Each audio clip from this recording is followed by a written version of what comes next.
इतिहास में ना अक्सर कहानियां वो लिखते हैं जो जीत जाते हैं, पर भारत के इतिहास में एक ऐसा भी योद्धा था जिसने हार कर भी बाजी पलट दी। जी हाँ, आज हम बात करेंगे छत्रपति संभाजी महाराज की, उस नायक की जिसे इतिहास ने शायद पूरी तरह समझा ही नहीं। चलिए आज उस कहानी से धूल हटाते हैं। तो क्या सुना है हमने उनके बारे में? यही ना कि वो बहुत गुस्सैल थे, क्रूर थे और उन्होंने अपने पिता का बनाया हुआ पूरा स्वराज्य डुबो दिया। सालों से यही कहानी हमें बताई गई है, पर क्या यही पूरी सच्चाई है या कहानी कुछ और ही है? आइए आज इसी धारणा पर सवाल उठाते हैं। देखिए, यहाँ दो तस्वीरें हैं। एक तरफ वो कहानी जो हमें सुनाई गई, एक नाकाम राजा की, और दूसरी तरफ है हकीकत, एक ऐसे योद्धा की जिसे मैदान जंग में कोई हरा ही नहीं पाया। मतलब दोनों में जमीन आसमान का फर्क है। तो सच क्या है, यही तो हमें आज पता लगाना है। तो चलिए कहानी शुरू करते हैं एकदम शुरुआत से, उनके बचपन से। और ये कोई महलों और ऐशो आराम की कहानी नहीं है। ये कहानी है एक ऐसे राजकुमार की जिसका बचपन राजनीति की आग और खतरों के बीच गुजरा। जरा सोच कर देखिए, सिर्फ 2 साल की उम्र और माँ का साया सर से उठ गया।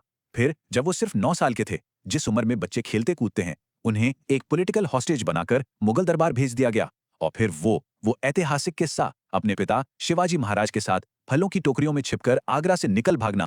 और जानते हैं, ये सिर्फ एक भाग निकलना नहीं था। इस एक घटना ने उस नौजवान राजकुमार को उम्र से कहीं ज्यादा बड़ा बना दिया। उन्होंने अपनी आंखों से देख लिया था कि दुश्मन कितना चालाक और बेरहम हो सकता है। यहीं से उनकी सोच और इरादे फौलादी हो गए। हम सब ने उनकी तलवार के बारे में तो सुना है, लेकिन क्या हम उनकी कलम की ताकत के बारे में जानते हैं? संभाजी महाराज सिर्फ एक योद्धा नहीं थे दोस्तों, वो एक बहुत बड़े विद्वान भी थे। ये एक ऐसा पहलू है जिस पर अक्सर बात नहीं होती। 14, बस 14 साल, ये सिर्फ एक नंबर नहीं है। ये वो उम्र है जिस उम्र में संभाजी महाराज ने कुछ ऐसा कर दिया था जिस पर आज भी यकीन करना मुश्किल होता है। उन्होंने इस उम्र में संस्कृत में बुद्ध भूषणम नाम का एक पूरा ग्रंथ लिख डाला था। और ये कोई मामूली किताब नहीं थी, ये राजनीति शास्त्र पर थी। मतलब सोचिए, एक 14 साल का लड़का राजनीति की इतनी गहरी समझ रखता था। ये दिखाता है कि वो एक योद्धा के साथ साथ कितने बड़े विचारक भी थे।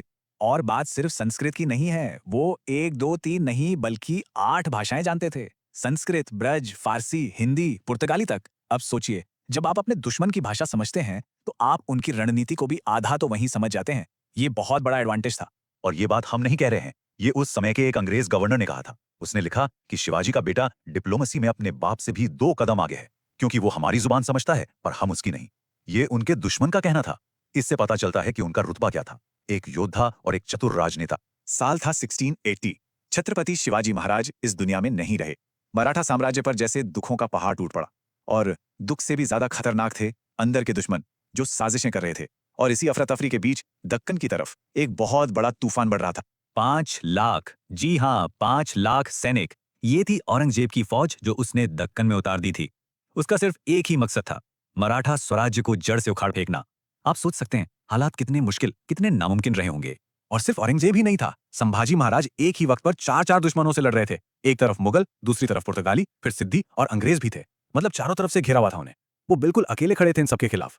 अब ऐसे में कोई भी क्या करेगा? डिफेंस करेगा, अपनी जान बचाएगा। पर संभाजी महाराज ने ठीक उल्टा किया। उनकी रणनीति थी हमला। Best defence is a good offence.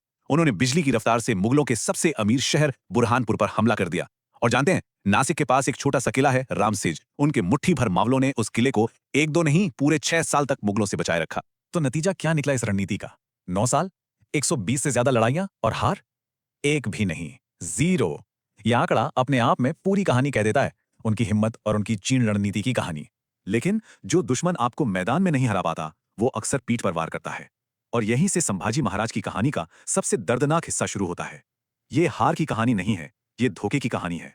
फरवरी 1689, जगह थी संगमेश्वर।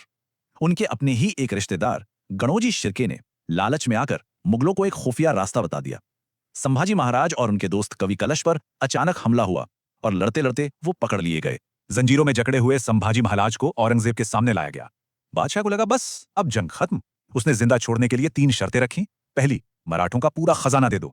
दूसरी, अपने सारे साथियों के नाम बता दो। और तीसरी, सबसे अहम शर्त, अपना धर्म छोड़कर इस्लाम कबूल कर लो।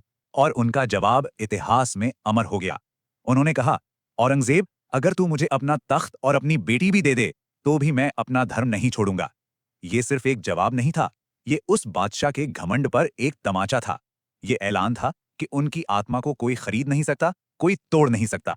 इसके बाद जो हुआ वो इंसानियत के इतिहास का शायद सबसे काला पन्ना है। 40 दिनों तक उन्हें ऐसी ऐसी यातनाएं दी गईं जिनकी हम कल्पना भी नहीं कर सकते। उनकी जुबान काट दी गई, आंखें निकाल ली गईं, हर रोज उनके जिस्म का एक हिस्सा काटा जाता था और हर बार उनसे पूछा जाता, क्या कबूल है? पर उनका जवाब था खामोशी। एक ऐसी खामोशी जो चीख चीख कर कह रही थी, नहीं, ये जिस्म का नहीं, आत्मा का इम्तिहान था। औरंगजेब ने सोचा था कि राजा को खत्म करके वो मराठों की हिम्मत को हमेशा के लिए तोड़ देगा, पर वो बहुत बड़ी गलती कर रहा था। संभाजी महाराज की मौत एक अंत नहीं थी, वो एक नई और ज्यादा बड़ी लड़ाई की शुरुआत थी। देखिए, औरंगजेब क्या चाहता था? मराठों को कुचलना। और हुआ क्या? ठीक इसका उल्टा। संभाजी महाराज के बलिदान ने एक ऐसी चिंगारी भड़काई जिसने पूरे दक्कन में आग लगा दी। आम किसान, यहां तक कि औरतें तक हथियार उठाकर खड़ी हो गईं। अगले 18 साल तक मराठों ने ऐसा गुरिल्ला युद्ध लड़ा कि आखिर में औरंगजेब को यहीं दक्कन की मिट्टी में दफन होना पड़ा, अपनी हसरत लिए। उनकी विरासत सिर्फ जीती हुई लड़ाइयां नहीं है, उनकी असली विरासत है एक सोच, एक सबक।